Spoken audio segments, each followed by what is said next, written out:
Okay, this video is what did Dr. Esselstyn say about Damocles and diet?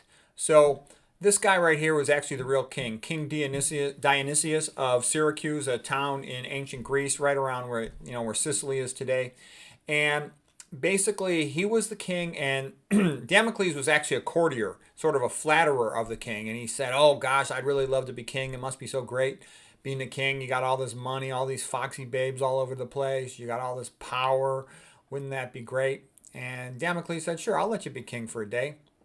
And so he allowed Damocles, to sit on the throne, but he suspended from the ceiling a sword by one horsehair above the head of Damocles. And Damocles was so stressed out by that that he couldn't enjoy all the serving girls and all the wine and the wealth and everything else that went with it. Okay, so be glad for what you got is sort of the theme of that. And when somebody's in a stressful situation, they can say they feel the sense of impending doom with the sword of Damocles hanging over their head.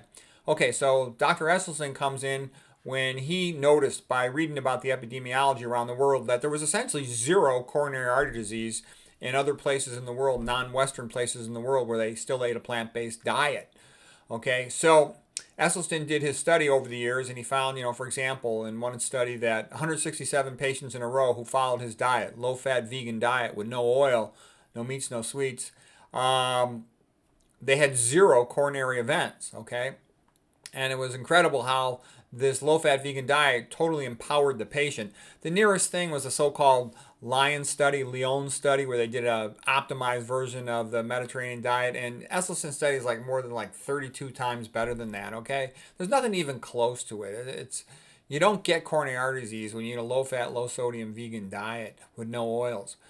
Okay, so what Esselstyn said is, you can take control of your health in terms of prevention of atherosclerosis.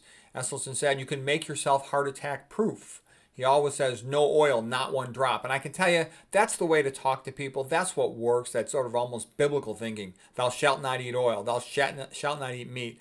All this stuff, I think is wimpy. Somebody like, Bernard, for example, says you should minimize oils. I think that's BS. I agree with, McDougall as well. He says, it's like a poison. You don't tell an alcoholic you can drink on the weekends or smoke a cigarette smoker you can smoke on the weekends. No more cigarettes the rest of your life. No more alcohol the rest of your life. That's what works. And you want people to be successful. I mean, why should you feel like that's such an extreme thing to say, okay? We tell people we're going to go for open heart surgery, okay? That's a big deal. You tell people you're going to do all kinds of other incredible things in medicine that are pretty rough on them, okay? Why can't they just eat a better diet? They don't have to follow the diet. It's their life. They can do whatever they want, but they should at least know what the optimal path is. Okay, so Esselstyn continues. He says, you only see heart disease in countries that eat a lot of meat and oils. Coronary artery disease is a food-borne illness. You no longer have to have the sword of Damocles hanging over your head, being worried about when the next coronary artery disease event might occur. So I thought that was a great, brilliant thing that he said, and I like the metaphors to ancient Greek mythology. Okay, or real stories too. I mean, this was actually told by Cicero in Rome, who had studied the ancient Greeks quite a bit. All right, so anyways, this happens apparently in the 400s BC. Where Dionysius, like I said, Dionysius was the king of Syracuse. His name sounds a lot like the Greek god Dionysius. Okay, let's see. I got one more painting of this.